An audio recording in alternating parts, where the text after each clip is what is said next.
नमस्कार, आप देख रहे हैं प्रदेश का सबसे भरोसेमंद news channel India news Rajasthan और मैं हूं आपके साथ आयुष चित्रांश और स्वागत है आप सभी का हमारे इस खास कार्यक्रम बोलियो राजस्थान में।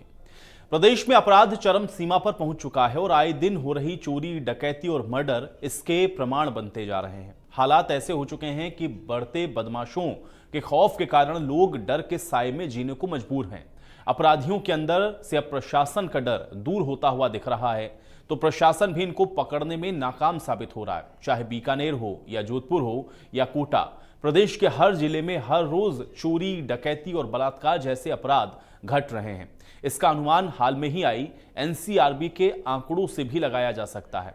इसके अनुसार दुष्कर्म के मामलों में राजस्थान पहला, तो अन्य अपराधों से जुड़ी और अन्य मामलों में कानून व्यवस्था की पोल ये खोल रहा है। तो आज इसी मुद्दे पर बोलियो राजस्थान की टीम प्रदेश के अलग अलग शहरों में गई है और लोगों से उनकी राय को जाना है। तो आइए सबसे पहले आपको ले चलते हैं जयपुर, जहां पर हमारे संवाददाता प्रशांत यादव ने लोगों से इसी मुद्दे पर उनकी राय को जाना है। सुनिए। प्रदेश में अपराधों का कहर लगातार बढ़ता ही नजर आ रहा है। जो पुलिस का स्लोगन है आमजन में विश्वास और अपराधियों में भय, वो कहीं ना कहीं उल्टा होता नजर आ रहा है, क्योंकि जो लगातार है अपराध बढ़ते जा रहे हैं, चाहे वो हत्या के मामले हो, रेप के मामले हो या किसी चोरी की वारदातें हैं, ये जो अपराध है वो लगातार बढ़ते जा रहे हैं। बोलियो राजस्थान के इस खास कार्यक्रम में इसी पर हमारे साथ कुछ लोग मौजूद हैं। सर, जो अपराध है वो लगातार बढ़ते जा रहे हैं, क्या क्या कारण मानते हैं इसका? अपराध बढ़ने के बहुत सारे कारण हैं। जैसे एक तो सबसे पहला कारण यही है कि संस्कारों का अभाव और संस्कारों का अभाव। जो परिवार हैं, संयुक्त परिवार पहले हुआ करते थे, वो आजकल टूटते जा रहे हैं। ये भी बहुत बड़ा कारण है। जो यूथ है, यूथ में मद्य पान और जो ड्रग्स है, ड्रग्स एडिक्शन है, इसकी वजह से भी अपराधों का ग्राफ बढ़ रहा है। और जो यूथ है उसमें अमीर बनने की चाहत भी है, वो भी चोरी, डकैती, लूटपाट इसके लिए रिस्पॉन्सिबल है। मीडिया का बहुत बड़ा रोल है। मीडिया जो है वो उसमें आजकल जो क्राइम और ये सारी चीज़ें आ रही हैं, तो ये भी यूथ को उस तरफ डाइवर्ट करती हैं, क्राइम करने की तरफ। तो मेरा मानना है कि ये कुछ चीज़ें हैं जो क्राइम के लिए रिस्पॉन्सिबल हैं। क्या लगता है लगातार जो अपराध बढ़ते हैं, कहीं ना कहीं के अपराधियों में डर नहीं बचा है कानून का किसी प्रकार का, इसलिए अपराध बढ़ते हैं? हाँ, थोड़ा सा है तो सही। ये लचीली कानून व्यवस्था है जिसकी वजह से अपराधियों में भय नहीं है और जिसकी वजह से अपराध बढ़ता जा रहा है। इसको बहुत सुधारने की ज़रूरत है। कानून व्यवस्था वाकई थोड़ी सी खराब ही है। इस पर ध्यान देने की ज़रूरत है सरकार को, या जो भी मशीनरीज काम कर रही हैं पुलिस की, उनको इस पर ध्यान देने की ज़रूरत है। क्या लगता है सर, आपसे भी जानना चाहेंगे कि कहीं ना कहीं है जो कानून व्यवस्था है, जो प्रशासन है, वो इन अपराधों पर लगाम कसने पे कहीं ना नाकाम होता नजर आ रहा है? देखिए, इसमें तीन बातें बहुत महत्वपूर्ण हैं। पुलिस का जो डर है वो अपराधियों में ख़त्म हुआ है, और या यूँ कह लीजिए कि अपराधी चुस्त हो गए हैं और कहीं ना कहीं प्रशासन और पुलिस महकमा जो है वो पस्त हो गया है। क्योंकि जिस तरह से सरेआम लूट या डकैती या बलात्कार जैसे केस राजस्थान जैसे शहर में या प्रदेश में दिखलाई पड़ रहे हैं, और अभी पिछले एक दो दिनों में जो घटनाएं घटित हुई जयपुर में, वो इस बात का प्रमाण है कि सरकार और प्रशासन कहीं ना कहीं ऐसे मुद्दों पर अपने आप को बिजी किए हुए हैं जिनका राजनीति से लेना देना है, जबकि सरकार का कहीं ना कहीं जनता के त्रस्त होने पर कहीं कोई ध्यान नहीं है। और लूट होना या डकैती होना, ख़ास तौर पर सरे रहा जिस तरह से डकैती हुई, वो इस बात का प्रमाण है कि प्रशासन कहीं ना कहीं इस चीज़ की ओर ध्यान न देकर वो ऐसी चीज़ों पर ध्यान दे रहा है जो प्रशासन की लचलता को या उसकी लचर होने वाली स्थिति को प्रकट करता है। और दूसरा, जनता का जो विश्वास है जिस तरीके से प्रशासन में होना चाहिए, उसमें भी कमी आई है। और कहीं ना कहीं राजनीतिक जो व्यवस्था है वो इसके लिए पूर्णतः जिम्मेदार है। तो कहीं ना कहीं हमें चाहिए कि प्रशासन का जिस प्रकार का रवैया है उसमें सुधार हो, और जो हमारे पुलिस महकमे के जो उच्च अधिकारी हैं वो उच्च स्तरीय कोई ऐसी कमेटी बनाएं या ऐसी बैठक करें जिसमें इस प्रकार की घटनाओं की पुनरावृत्ति नहीं हो सके। जी बिल्कुल, देखिए कहीं ना कहीं कभी अपराधों को अंजाम देने में जो पुलिस है, जो प्रशासन है, वो भी कहीं ना कहीं लापरवाह नजर आता है। आपसे भी जानना चाहेंगे सर कि क्या लगता है कि जो अपराधी है वो आजकल शातिर हो गए हैं या फिर जो प्रशासन है वो लापरवाह हो गया है? नहीं, एक्चुअली क्या है, अपराधियों के अंदर जो है वो कानून का भय खत्म हो गया है। हमारा कानून इतना लचीला है कि वो किसी न किसी तरह उसमें जो भी अपराध है उससे अपराध करके निकल जाते हैं। अपराध जो बढ़ रहे हैं उसके लिए कई कारण जिम्मेदार है। एक तो आजकल की जो जीवन शैली है, उस जीवन शैली में बहुत ज़्यादा चेंजेस आ गया है। इसके अलावा आप ये देखिए, इंटरनेट जो सस्ता मिल रहा है, इसका बहुत ज़्यादा फ़ायदा मिल रहा है लोगों को। बहुत से लोग तो ऐसे जो क्राइम करना ही वीडियो के मार्फत सीखते हैं। साइबर क्राइम वगैरह जो चल रहा है, उसके अंदर आप ईमेल क्राइम देख लो, आप अपने जो बैंकिंग की लूटपाट होती है वो देख लो। महिलाओं पे जो अत्याचार बढ़ रहा है, दिल्ली के अंदर, मुंबई के अंदर 1 नंबर पे चल रहा है महिलाओं पे अत्याचार।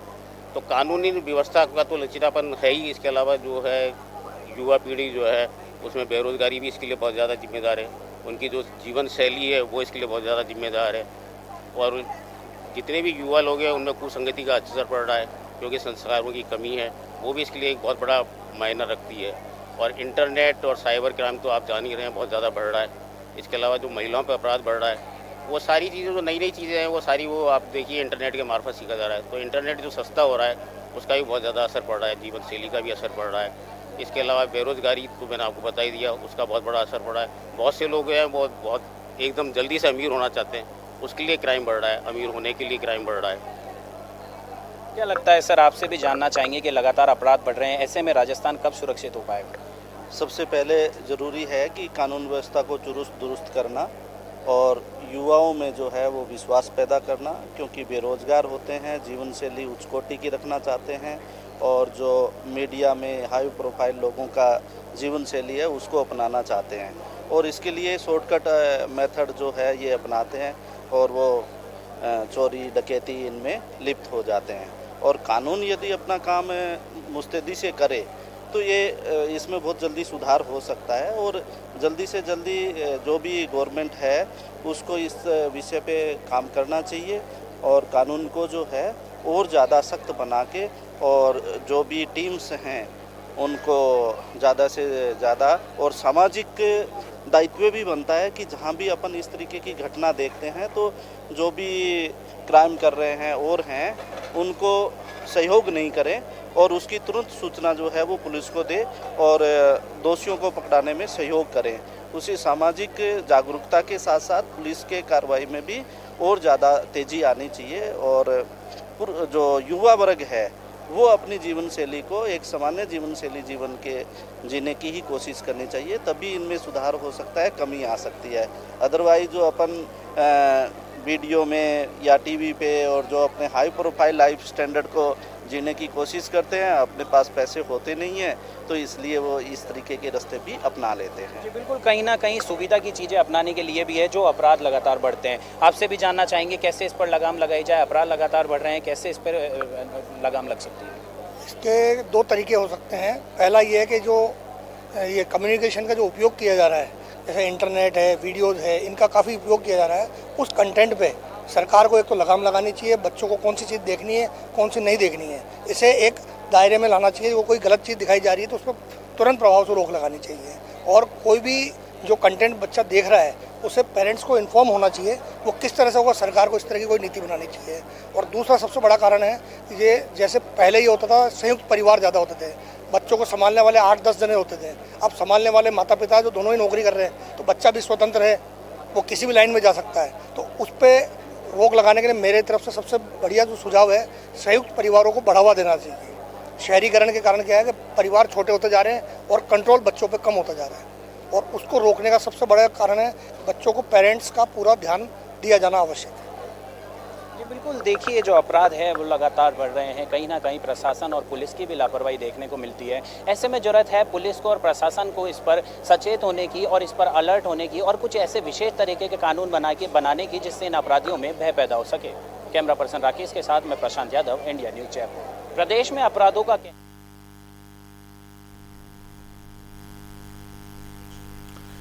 और बीकानेर में भी हमारे संवाददाता भवानी जोशी ने इसी मुद्दे पर लोगों के साथ बातचीत की है। ये रिपोर्ट देखिए।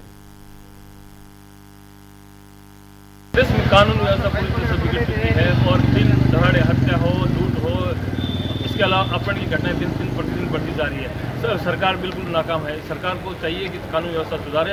इसके लिए हमारे साथ कुछ लोग हैं, बात करते हैं। कानून व्यवस्था बिगड़ी है, आप क्या मानते हैं? इस समय राजस्थान अगर किसी चीज़ में नंबर 1 है तो केवल और केवल आपराधिक गतिविधियों में। राजस्थान का जो अपराध का ग्राफ है वो हिंदुस्तान में सबसे ऊपर है।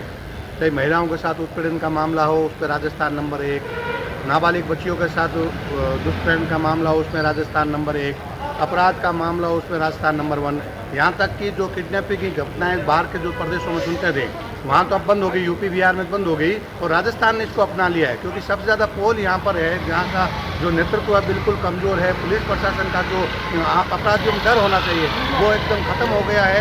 एक उसका स्लोगन जो था अपराधियों में डर और आमजन में विश्वास, उसका उन्होंने रिवर्स कर दिया है।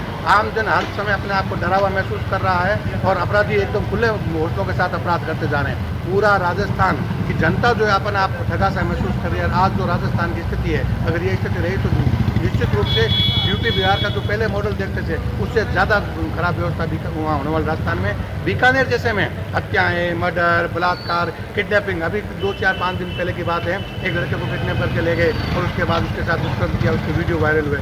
बीकानेर जैसा छोटा शहर, शांति का शहर माना जाता है, वहाँ अपराध उपद्रव है, तो पूरे राजस्थान में अपराध बिल्कुल रूप से पूर्ण रूप से सरकार जो असफल है इसमें और प्रशासन असफल है। पुलिस व्यवस्था बिगड़ी हुई उसको सुधारने के लिए किसी से प्रयास होगा? जैसे बेरोजगारी बहुत बड़ा कारण है, बेरोजगारी के कारण लोग सारे इसी क्षेत्र में शॉर्टकट पैसे कमाने के चक्कर में अपराधी हो रही हैं, हत्याएँ हो रहे हैं। उसके बावजूद पुलिस के साथ अपराधियों की साठगांठ बहुत ज़्यादा हो गई है। उसको सरकार को कंट्रोल करना चाहिए और देश में कानूनी व्यवस्था बिगड़ी हुई है, इसको सुधारने के लिए सख्त कदम उठाने। आप क्या मानते हो कानून व्यवस्था को सुधारने के लिए क्या प्रयास किए जाएंगे? कानून व्यवस्था को सुधारने के लिए जनता को जागरूक होना पड़ेगा। पुलिस जैसे कि हम लोग बात कर रहे हैं, अभी पुलिस पूरी तरह से निकम्मी है, प्रशासन पूरी तरह से निकम्मा है, कोई काम करता ही नहीं है। क्यों? क्योंकि जनता लंबी नींद सो रही है, जनता अपनी नींद से जाग ही नहीं रही है, जनता को समझ में ही नहीं आ रहा है। हर तरफ त्राही त्राही मची हुई है, हर तरफ करप्शन है, जनता को पता ही नहीं कि उसके साथ हो क्या रहा है और ना जनता इसके लिए कोई आंदोलन करती है, ना कोई उसके लिए वो कोई कदम उठा रही है। तो मैं सबसे बड़ा दोषी तो जनता को ही मानूंगी, क्योंकि जनता खुद ही जागरूक नहीं है। कानून व्यवस्था सुधारने के लिए क्या करना होगा?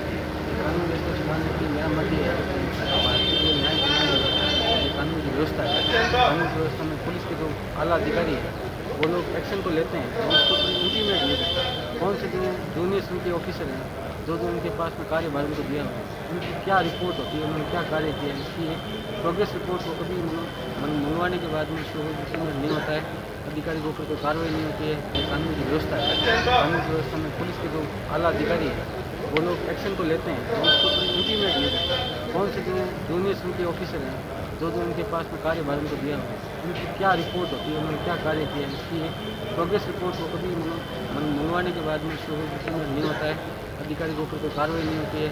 उनकी शिकायतें जो जनता करती है पुलिस अधिकारियों के खिलाफ ज़्यादा से ज़्यादा उनको APO कर दिया जाता है, उसके बाद वापस बहाल हो जाते हैं, या आवेदन स्वीकृति उनकी लिखी नहीं है। एसीडी के मामलों में जो शिकायत हो रही है उसमें आवेदन स्वीकृति रोकी जा रही है, उनके खिलाफ कार्रवाई हो नहीं रही है। ज़्यादा से ज़्यादा मामले जो ACD के आ रहे हैं तो पुलिस विभाग में कई बड़े विभागों में आ रहे हैं, उस विभाग में ज़्यादा से ज़्यादा मामलों में आवेदन स्वीकृति नहीं आ रही है। इससे क्या है, न्याय की व्यवस्था कानून प्रणाली बहुत ही खराब हो रही है, जनता इससे त्रस्त है। बीकानेर के लोगों का मानना है कि पुलिस में दखल अंदाजी, राजनीतिक दखल अंदाजी बंद हो तो कानून व्यवस्था काफ़ी कुछ सुधार हो सकते हैं। वहीं प्रदेश मुख्य को चाहिए कानून व्यवस्था पूरी तरह से सुधारे ताकि लोगों को राहत मिल सके। इंडियन न्यूज़ देश में कानून व्यवस्था पूरी तरह से। तो वहीं हमारे संवाददाता ललित परिहार ने जोधपुर में भी इस मुद्दे पर लोगों के साथ बातचीत की है, ये रिपोर्ट देखिए। बदमाश बेखौफ है। जोधपुर में 3 दिन पहले जिस तरह से एक युवक को सरेराह बेरहमी से धारदार हथियार और लोहे की रॉड से पीट कर मार डाला गया, उससे ये लगता है कि बदमाशों में खौफ नहीं रहा है। आप क्या मानते हैं? राजस्थान के अंदर जिस तेज़ी के साथ अपराध बढ़ रहे हैं उससे ऐसा लगता है कि पुलिस प्रशासन की शिथिलता का कहीं ना कहीं असर नज़र आ रहा है। चोर दिन रात सूने मकानों को टारगेट बना रहे हैं, खुलेआम हत्या हो रही है, डकैतियाँ हो रही है, लूट हो रही है, यहाँ तक कि सड़क पर राह चलती महिलाओं के हाथ से मोबाइल छीनकर भागने की घटनाएं भी जोधपुर शहर में खूब होने लगी है। पिछले 3 साल के अगर आंकड़े देखे जाएं तो अकेले जोधपुर शहर के अंदर हत्या, बलात्कार, डकैती, लूट ऐसी कई संगीन वारदातें हुई है जिसके अंदर गैंगस्टरों का हाथ है। यहाँ तक कि जेल के अंदर बैठे बैठे बंदी गैंगों का संचालन कर रहे हैं, लेकिन सरकार जो है वो अपराध को रोक पाने में पंगु सी नज़र आ रही है। ऐसा लगता है कि सरकार के हाथ में कुछ नहीं है, जबकि सरकार के हाथ में बहुत कुछ है। सरकार अगर सख्ती बरते, पुलिस प्रशासन को साधन उपलब्ध कराए तो इन अपराधों के ऊपर अंकुश लग सकता है। पिछले लंबे समय से जोधपुर शहर के अंदर ऐसे सैकड़ों मकान हैं जो सूने पड़े थे, उनको चोरों ने टारगेट बनाया, लाखों की नकदियाँ लेकर भागे, जेवर लेकर भागे, लेकिन पुलिस हाथ मलती रही। हाँ, ये है कि कुछ सीसीटीवी कैमरे जो दुकानों पर, मकानों पर लगे हुए हैं, वे पुलिस के लिए मददगार साबित हो रहे हैं। सीसीटीवी फुटेजों को खंगाल कर पुलिस अपराधियों तक पहुंच रही है, लेकिन अकेले पुलिस अपने स्तर पर किसी अपराधी तक पहुंच पाने में अब तक नाकाम है। सरकार को चाहिए कि साधन उपलब्ध कराए, क्षेत्रवार थाना इंचार्जों को ये हिदायत दी जाए कि वे अपने अपने क्षेत्र में गश्त बढ़ाए। रात्रि गश्त तो नहीं के बराबर है। आप किसी भी रोड पे चले जाए, आपको नाइट गश्त में कोई सिपाही नज़र नहीं आएगा। इसका सीधा कारण है कि चोरों को छूट मिल रही है, चोरी बड़े आसानी के साथ कर रहे हैं। तू डाल में पात की कहावत कोई चोर और पुलिस साबित कर रही है। पुलिस हाथ पर हाथ मले बैठी है और चोर मस्ती से लूटपाट कर रहे हैं। आप क्या मानते हैं? भाई साहब, आज की ये हालत है अपने राजस्थान की, जो अपराधी हैं वो खुलेआम घूम रहे हैं, उनको कोई प्रशासन से कोई डर नहीं है। आज की तारीख में अपने इस राजस्थान में औरतें सुरक्षित नहीं हैं, बहन बेटियां सुरक्षित नहीं हैं, बिजनेसमैन सुरक्षित नहीं है। जो अपना छोटा मोटा कारोबार लेके बैठा है वो आदमी भी आज की तारीख में खौफ में जी रहा है। पता नहीं किस टाइम क्या हो जाए। आज की तारीख में अभी लेटेस्ट ये उदयपुर में जो घटना हुई है लूट वाली, ये हुई है। जयपुर में 2-4 घटनाएं हुई है लूट की, तो अभी तक किसी को कोई सुराग नहीं मिला है। कैसे हुआ, क्या हुआ? थाने के में 500 मीटर से वारदात होती है, पर किसी आज तक अभी तक किसी के पास कोई एंगल से सुराग नहीं मिला है कि वो कौन थे, कहाँ से आए, कहाँ गए। घर में औरतों को बंदी बना के, बुजुर्गों को बंदी बना के खुलेआम लूट हो रही है। औरतों की चैन स्किंग हो रही है। मोबाइल आदमी हाथ में लेके बात कर नहीं सकता। इससे ज़्यादा तो क्या हो सकता है? अब प्रशासन क्या कर रहा है, ये प्रशासन के भरोसे है पूरा काम सिस्टम। बाकी कोई किसी से कोई डर नहीं है। अपराधी बेखौफ घूम रहे हैं, बस मज़े ले रहे हैं साहब, बस यही बात है। जोधपुर के लोगों का मानना है कि कानून व्यवस्था की स्थिति बेहद नाजुक है, रात्रि गश्त नहीं है और अपराधी बेखौफ है।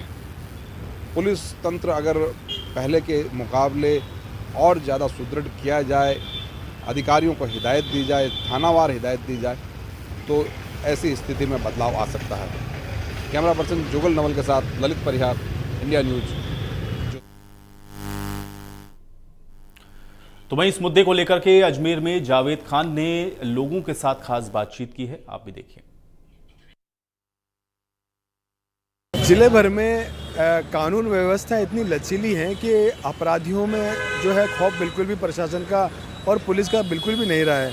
जहां देखो वहीं जो है जो आपराधिक तत्व हैं अपनी गतिविधियों को अंजाम दे डालते हैं। इस मामले को लेकर के अजमेर शहर के कुछ गणमान्य लोग हमारे साथ मौजूद हैं जिनसे इस बारे में खास चर्चा करते हैं। इंडिया न्यूज़ में आपका स्वागत है। इस तरह देखा जा रहा है कि आपराधिक तत्व जो हैं अपनी गतिविधियों में लगातार अपनी गतिविधियों को अंजाम देते ही चले जाते हैं। किस तरीके से उनका खौफ, उसमें खौफ पैदा की जाए, क्यों खौफ उनका ख़त्म हो चुका है? आदरणीय सर्वप्रथम तो आपके चैनल का बहुत बहुत धन्यवाद देता हूं कि समय समय पे आप लोग ज़मीनी स्तर के मुद्दे उठाते रहते हैं। अभी वर्तमान में जो आपका आज का जो मुद्दा बना है वो है कि हमारे प्रशासन का लचीलापन। तो कहीं ना कहीं आज चेन स्नैचिंग जैसी वारदातें मैंने देखा है कि रोज़ चेन स्नैचिंग की वारदातें, चोरी की वारदातें, दुकानों के ताले टूटने की वारदातें, अपहरण की मतलब ऐसे वारदात हो ही रही है। लेकिन क्या है, परिस्थितियाँ ऐसी है कि आज थाने कचहरियों में FIR लिखवा लो, कार्रवाई करवा लो, लेकिन वो क्या है, कहीं ना कहीं उन लोगों के अंदर डर नहीं है, क्योंकि उनका वकील मजबूती से उन लोगों का केस लड़ता है। क्योंकि वकील को अपने बिजनेस से मतलब होता है, उसको ये नहीं मालूम कि वो चोर बाद में हमारे घर में भी चोरी कर सकता है, या वो डकैती अपने घर में भी डकैती कर सकता है, या हमारी बहन बेटी के साथ भी अत्याचार कर सकता है। मैं सर्वप्रथम तो ये कहना चाहता हूँ कि जो वकील हैं, जो कानून व्यवस्था से संबंधित लोग हैं, उन्हें जागना चाहिए। उनको इन लोगों का केस नहीं लेने चाहिए हाथ में, उन पर कड़ी कार्रवाई करवानी चाहिए। उनके लिए कड़े कानून के लिए सांसदों को, केंद्र सरकार को, राज्य सरकार को घेरना चाहिए कि भाई आप ऐसा कानून लाएं कि कोई वकील इन लोगों का केस लड़ता है तो उन वकीलों की वकालत निरस्त की जाए। और दूसरी बात मैं कहना चाहता हूँ कि आज दरगाह क्षेत्र का जो हाल है उसमें सबसे ज़्यादा जेब कतरे घूम रहे हैं और आए दिन जेब तराशी होती है, जेब काट ली जाती है और कई जायरीन परेशान होते हैं। बाहर से आने वाले लोगों की जेब कट जाती है, उनके पास जाने तक का किराया नहीं रहता है। तो क्या है, प्रशासन कहीं ना कहीं डामाडोल स्थिति में है। ऊपर से भले कितने ही आदेश आ जाओ, लेकिन ज़मीनी नेता या ज़मीनी कार्यकर्ता या ज़मीनी प्रशासन इस पर सख्ती से काम करेगा तो 100% कहीं ना कहीं हमारा कानून भी मजबूत होगा। और विधानसभा और लोकसभा में इस मुद्दे को मजबूती से उठाना चाहिए कि बलात्कार करने वाला हो तो उसको ऑन द स्पॉट ही सज़ा देनी चाहिए। उनको जेल या कचहरी में ले जाकर और हमारा ही पैसों से हम खाना खिलावें, उनको मतलब इज्जत दें तो क्या मतलब है, बाहर छोड़ देवे माला पहनाए क्या मतलब है। इनको ऑन द स्पॉट होना चाहिए, कानूनी कार्रवाई सख्त हो। इसी पे मैं कहना चाहूँगा। धन्यवाद पीयूष सुराना। बिल्कुल सही बात है, कानून व्यवस्था सख्त होगी तो ही आपराधिक तत्वों पर अंकुश लग सकेगा। जिस तरह देखा जा रहा है कि बहुत से आपराधिक तत्व शहर में दादागिरी करते फिरते हैं, उनके ऊपर क्या राजनेताओं का संरक्षण होता है क्या? सर्वप्रथम तो आपके चैनल को धन्यवाद देना चाहता हूं कि आपने एक अच्छा मुद्दा लेकर आए हैं और जनता से रूबरू हो रहे हैं। जैसा आपने बताया कि कानून के प्रति और जैसा भी एक बात रखी आपने, कहीं ना कहीं ऐसा लगता है कि तालमेल मिला हुआ है। और सामने देखने को मिला है कि जैसे कि मेरे कॉलोनी का मामला है एक छोटा सा, कि दो पड़ोसी आपस में झगड़ पड़े। एक था सर्विसमैन था बेचारा, तो एक है गरीब परिवार का जो उसका पति आधे दिन शराबी है और आए दिन झगड़े करता है, सामने वाले का नुकसान करता है। लेकिन जब पुलिस को बुलाया जाता है, पुलिस उनको थाने में लेके जाती है, लेकिन दबाव उस आदमी में ना रख के और सर्विस जो कर रहा है उस पर दबाव दिया जा रहा है क्योंकि वो सर्विसमैन है। उसको एक की धमकी दी जा रही थी, मेरे सामने की बात है, कि तेरे नौकरी पे खतरा आ जाएगा और या तो शांत हो या तो गरीब परिवार है, ठीक है। तो इस तरह की कानून के लोग इस तरह की बातें करेंगे, इस तरह का दबाव डालेंगे। आपका काम है दोनों तरफ को देखना, दोनों को तराजू को बराबर तरह से का काम करना, दोनों को तराजू में लेकर चलना है और निष्पक्ष जांच करनी चाहिए आपको। लेकिन कहने के प्रशासन तो जिम्मेदार है, इससे पहले मैं जिम्मेदार बनाता हूँ पब्लिक को। जब तक पब्लिक जागरूक नहीं होगी, आपको लगता है कि कहीं गलत हो रहा है या आपके सामने कोई गलत चीज़ हो रही है, पहले तो पब्लिक को अपने आप को साथ देना चाहिए, उनका सपोर्ट करना चाहिए। प्रशासन को एक ऐसा कानून बनाना चाहिए, सरकार को, चाहे राज्य सरकार हो चाहे केंद्र सरकार को, एक कानून बना के और मेरे साथ 3-4 वार्ड के बीच में एक ऐसी चौकी बनाई जाए ताकि ऐसी गतिविधियां कम हो। जब तक, क्योंकि एक 5-7 वार्ड के अंदर 10 वार्ड के अंदर एक थाना होता है और एक चौकी होती है। इन चौकियों को ख़त्म करके हर 2 व 3 वार्ड के अंदर एक चौकी होनी चाहिए ताकि आपस में ऐसा का माहौल होता है तो पड़ोस के लोग वहाँ जाके बात कर सकते हैं, उनका कानूनी सपोर्ट मिल सके। लेकिन ये जो कार्रवाई हो जाती है, वारदात हो जाती है, उसके बाद पुलिस आती है, उनको कुछ मिलता नहीं है कि वारदात करने वाले चले जाते हैं और पुलिस का आना बहुत लेट होता है। बिल्कुल सही बात है। इनका एक खास कहना ये है कि आम जनता को भी इस बारे में जागरूक होना पड़ेगा, तभी इन सब चीज़ों पर अंकुश लग सकता है। आप किस बारे में क्या राय है? जी वही है कि ये जैसे नशा वगैरह होता है तो ये सरकार ने टाइम जो दिया है 8 बजे का कि ठेके वगैरह बंद हो जाए, और ये आजकल बंद होते नहीं है। और जैसे खुले में और शराब मिलती है तो उससे जनता को वो होता है। तो सही बात है, कानून का कुल मिला के खौफ नहीं है। शराब की दुकानें भी 8 बजे के बाद तक खुली रहती हैं, प्रशासन का भी कोई डर नहीं है इन माफियाओं के अंदर। इस बारे में आप क्या कहेंगे जी? मैं चेतन पवार, आपके चैनल के माध्यम से मैं राजस्थान के मतलब होम मिनिस्टर की ओर ध्यान दिलाना चाहता हूँ कि थानों के अंदर जाते हैं तो कोई सुनवाई नहीं होती है, और सुनवाई होती है तो मतलब जिस व्यक्ति के पास जाते हैं, जिससे बात करते हैं, वो ये कहता है कि मैं कोई वकील थोड़ी ना हूँ जो मेरे पास ये फाइल लेके आए हो। जबकि मेरा कई वर्षों से मुकदमा जीता हुआ है और उस मुकदमे की तारीख मतलब 29/11/99 का फैसला है। उसके बाद भी मैं आज तक मतलब इतना पीड़ित हूँ कि न तो मेरा सामान थाने से मिलता है और न मतलब मेरे को मतलब क्या राहत मिल रही है। और मेरी मतलब जो ज़मीनों पे है अपराधी प्रवृत्ति के लोगों का कब्जा हो रहा है, और पुलिस में जाते हैं तो पुलिस की कोई सुनवाई नहीं होती है। और वहाँ जो ठेले वाले हैं और मतलब कह रहे ये टेम्पू वाले हैं, गाड़ियाँ वाले हैं, अपनी गाड़ियाँ खड़ी करते हैं और वो कह रहे हैं कि हम तो 20 साल से इस ज़मीन के मालिक हैं, जबकि उस ज़मीन का मतलब मेरे नाम से मतलब क्या रहे विरासत के अंदर खाता खतरा 23, 28, 23, 29, 23, 30 के नाम से मेरे मतलब पूर्वजनों की संपत्ति है और हमें विरासत में मिली है। और पुलिस थाने जाते हैं तो हमारी कोई सुनवाई नहीं होती है। किस तरीके से अंकुश लगे इन सब चीज़ों के ऊपर? इनके ऊपर अंकुश जब ही रखे कि जब प्रशासन सख्ती से कार्य करे और ईमानदार लोगों को न्याय दिलवावे, बेईमानी लोगों को बंद करे लाके थाने में। क्या बिल्कुल सही बात है कि देखिए आप किस तरीके से लोग पीड़ित हैं। कि जो आपराधिक तत्व हैं वो अपराध उनका बढ़ता ही चला जा रहा है, क्योंकि प्रशासनिक अधिकारियों का जो है खौफ पूरी तरीके से ख़त्म हो चुका है, डर बिल्कुल ख़त्म हो चुका है। कहीं ना कहीं राजनेताओं को भी इनको संरक्षण मिलता है, जिससे ये आपराधिक गतिविधियों को लगातार अंजाम देते ही चले जाते हैं। इस और सरकार को ध्यान देना होगा कि सख्त कानून इसके ऊपर बने और सख्त कार्रवाई इन लोगों पर हो, तब जाकर इस पर अंकुश लग सकता है। अदरवाइज इस तरीके से जो लोग हैं अपने कार्य को अंजाम देते ही चले जाएंगे। शंकर गोमा के साथ जावेद खान, इंडिया न्यूज़, अजमेर। जिले भर में और चलिए इसी के साथ बोलियो राजस्थान में मेरे साथ फिलहाल इतना ही।